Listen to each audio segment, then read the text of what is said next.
aí, pessoal, dando sequência ao nosso programa Anglo-Londrinense analisa as questões do Enem, eu quero apresentar para vocês o professor Trico, que está compondo a mesa também aqui conosco, o professor Antônio, mais famoso, conhecido como Trico, tá certo? A biologia vai ser composta pelo professor Trico e pela professora Kátia, que vai dar sequência ao bloco nosso de Ciências da Natureza. Kátia, é com você.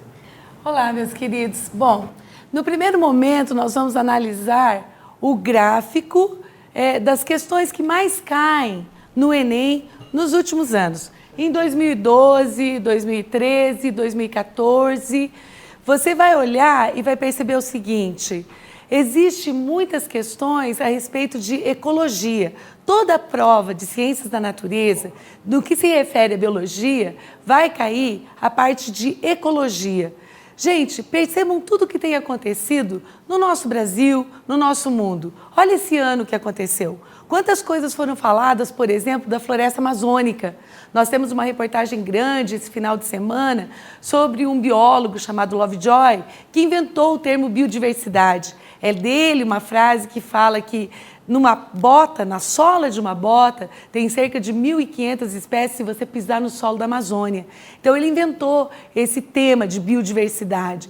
E a ecologia, ela vem muito ampla nessas questões do Enem, vem muito ampla, muitas questões de ecologia. Vem trazendo sobre cadeia e teia alimentar, vem trazendo sobre poluição, vem trazendo sobre relações ecológicas. Também você vai olhar ali no gráfico, você vai ver que a fisiologia animal também cai bastante.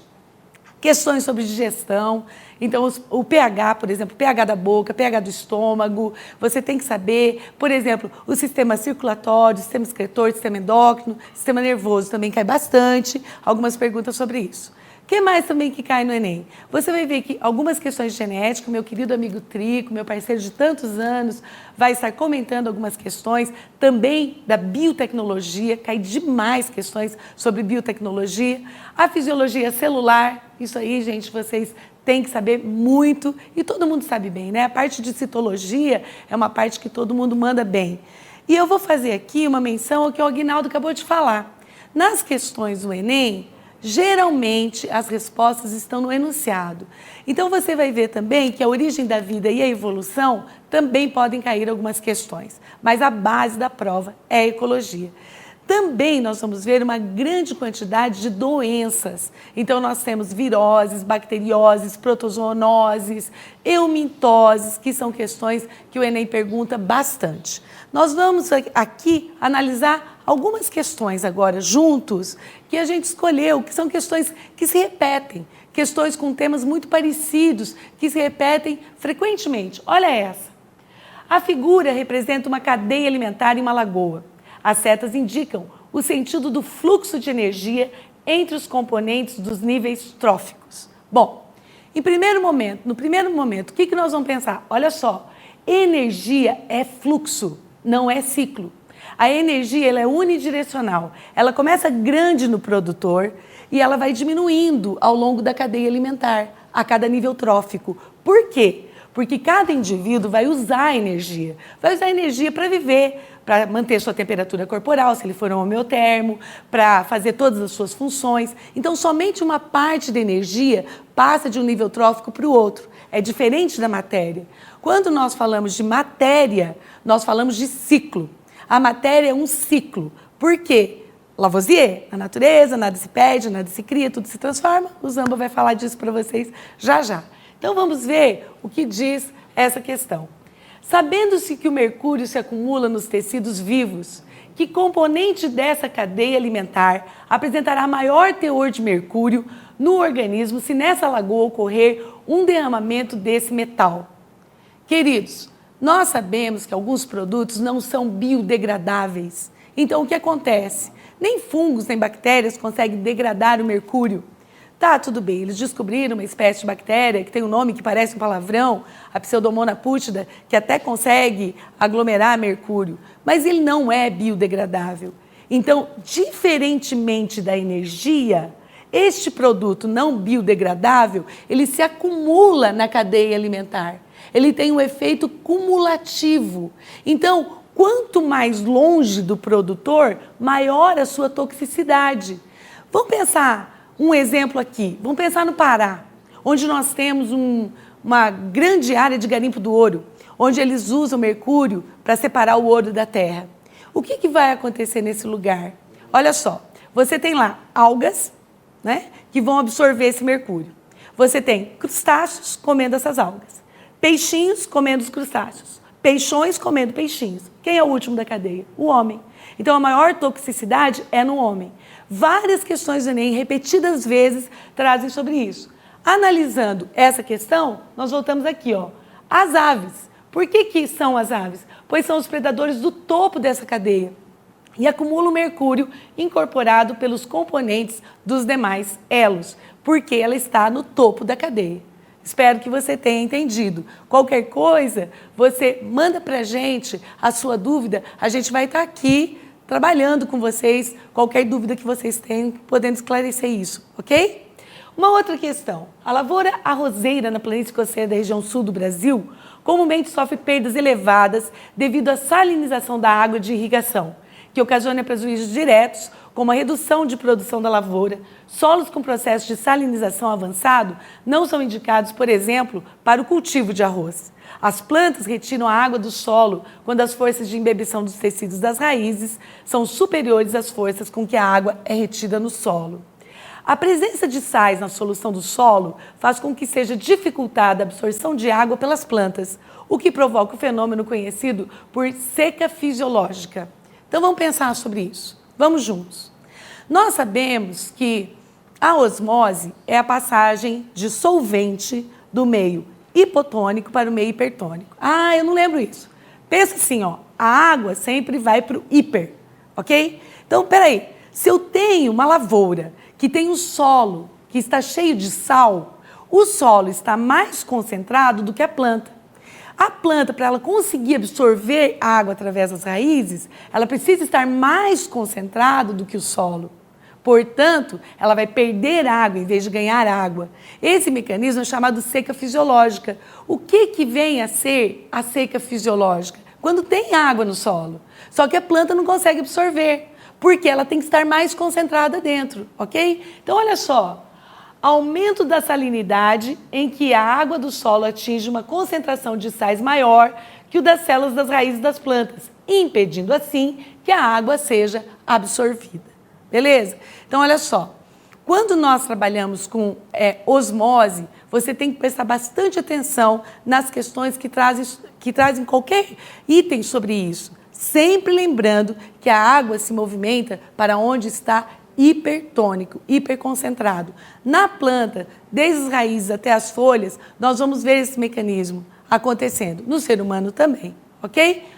Uma outra questão, ela traz um mapa do Brasil, que aqui é uma questão casada com a geografia. Ela traz a fitogeografia do Brasil, as regiões do Brasil e as plantas de cada região. Você vê aqui bem grandão, ó, a floresta amazônica. E aqui ele vai falar de indivíduos 1 e 2. 2 pesquisadores percorreram os trajetos marcados no mapa. A tarefa deles foi analisar os ecossistemas e, encontrando problemas, relatar e propor medidas de recuperação. A seguir, são reproduzidos trechos aleatórios extraídos dos relatórios desses 2 pesquisadores. Olha só, do pesquisador 1. Por causa da diminuição drástica das espécies vegetais desse ecossistema, como os pinheiros, a galha azul também está em processo de extinção. Galera, pinheiros, mata das araucárias, nosso querido Paraná, né? São gimnospermas, plantas que apresentam sementes, não têm flores e nem têm frutos, tá? Olha o 2. As árvores de troncos tortuosos e cascas grossas que predominam nesse ecossistema estão sendo utilizadas em carvoarias. Uma coisa interessante aqui é o seguinte, ó. Quando você falar de caule, quando você observar uma questão sobre caule tortuoso, é sempre cerrado. O solo do cerrado é um solo rico em alumínio. Então, ele deixa esses caules tortuosos, ok? Das palmeiras que predominam nessa região, pode ser extraídas substâncias importantes para a economia regional e, apesar da aridez dessa região, em que encontramos muitas plantas espinhosas, não se pode desprezar a sua diversidade. nós falamos de Mata das Araucárias, de Cerrado, as palmeiras na zona de Cocais e lugares secos, a Caatinga, tá bom? Espero que tenha ficado claro algumas dicas para vocês sobre o Enem. Olha Daqui lá, a pouquinho... Kátia, apareceu uma pergunta pra gente, ó. O que acontece com a energia na cadeia alimentar, ainda com relação àquela questão anterior que você apresentou para nós? É, isso mesmo. Eles têm certeza que alguém ouviu e resolveu perguntar. A gente viu isso agora. A energia é um fluxo. Eu falei sobre isso, vamos lembrar. Sempre ela é maior no produtor e a energia se perde ao longo da cadeia alimentar. Beleza? Então tá bom. Meus amigos, daqui a pouquinho vem quem? É isso aí, Kátia. Agora o Trico dando sequência na parte de biologia. Deixa eu te dar uma mão ali, Trico. Vamos passar pro arquivo de genética agora. Só fechando aqui, só um segundinho. Tá pronto, tá lá o slide. É com você, Trico. Fique à vontade. Obrigado, Vinícius. Gente, muito boa noite, então, para todos. Como a Kátia falou, a prova de biologia, ela traz um maior número de questões de ecologia. Porém, a gente não pode perder de vista a ideia de que as outras partes também são importantes. Então, em relação à parte de genética, na verdade, eu prefiro dizer citogenética, tá? Porque ela envolve não só a genética básica, o que, aliás, cai até pouco proporcionalmente à parte mais de genética molecular, tá? E em relação a alguns assuntos, né, que se tornam até repetitivos no Enem, tá? Como, por exemplo, a gente selecionou aqui algumas questões que vão acabar trazendo para a gente coisas que se repetem muito, né? Coisas que são muito repetitivas, como, por exemplo, olha só essa questãozinha que a gente pegou do Enem do ano passado. Ó. Você olha lá, ele dá uma questãozinha onde ele está colocando lá os imunobiológicos. Imunobiológicos, o que são imunobiológicos, né? Aí ele coloca diferentes formas de produção, diferentes aplicações. Imunobiológicos são substâncias que vão estimular o sistema imunológico. Daí, imunobiológicos, tá? No primeiro caso, se você olhar, olha o caso A, olha o caso B. Ele está aplicando um imunobiológico 1, no caso A, que são vírus e bactérias. Aí, no caso B, o que ele está fazendo? Ele está aplicando o imunobiológico 2, tá certo? No cavalo, tá? E o cavalo está produzindo um imunobiológico 3. E esse imunobiológico 3 é que está sendo extraído do cavalo e está sendo utilizado na pessoa. Bom, vamos por etapas, né? Quando você aplica o antígeno, o que é o antígeno? Antígeno é qualquer substância estranha que estimule a produção de anticorpos, tá? Que são as proteínas de defesa. No caso A, você tem a aplicação de vírus e bactérias. Vírus e bactérias que estão, na verdade, atenuados. Tá? Você não vai aplicar o vírus e a bactéria na sua forma ativa. Tá? Eles estão atenuados e eles não vão provocar a doença, eles só vão estimular o organismo a produzir os anticorpos. E, claro, as células de memória, que é o mais importante de tudo. Tá certo? Ou seja, o caso A é um caso clássico de vacina. Tudo bem? E o caso B? No caso B, nós estamos tendo a aplicação do imunobiológico, tá? Que no caso aqui que no caso é o veneno da cobra, tá? A peçonha da cobra está sendo aplicada de maneira diluída, tá? No cavalo, tá certo? Está sendo aplicado de maneira diluída no cavalo e o cavalo vai produzir, em resposta, não vai matar o cavalo, óbvio, né? Mas vai fazer com que o organismo do cavalo reaja como o nosso organismo reagiu quando foi aplicado o vírus e a bactéria. Ou seja, para o cavalo está funcionando como se fosse uma vacina. O cavalo vai produzir o quê em resposta? Em resposta, o cavalo vai produzir anticorpos. Aí você faz a sangria do cavalo. Nessa sangria, você vai retirar sangue do cavalo, você vai separar os anticorpos que ele produziu e você vai ter a formação, a produção de um soro. Esse soro vai ser aplicado, tá, quando o indivíduo receber uma picada de cobra, porque ele contém os anticorpos já prontos, tá certo? Quando a gente tem a aplicação de vacina, a vacina a gente chama de imunização ativa, porque ela estimula o sistema imunológico a produzir os anticorpos. O soro não.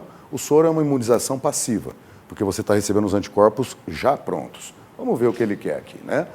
Ele fala o seguinte: embora sejam produzidos e utilizados em situações distintas, os imunológicos 1 e 2 atuam de forma semelhante nos humanos e nos equinos.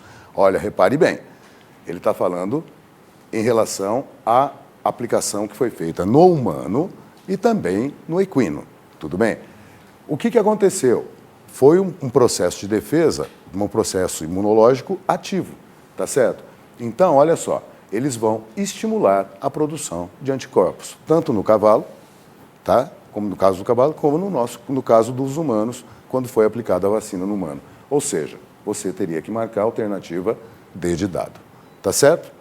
Então, são assuntos que vão se repetindo, tá? São assuntos que vão aparecendo sempre que a gente vai observando, né, as provas ano a ano, tá certo? Olha lá, Trico, tudo bem? Temos mais uma pergunta para a gente.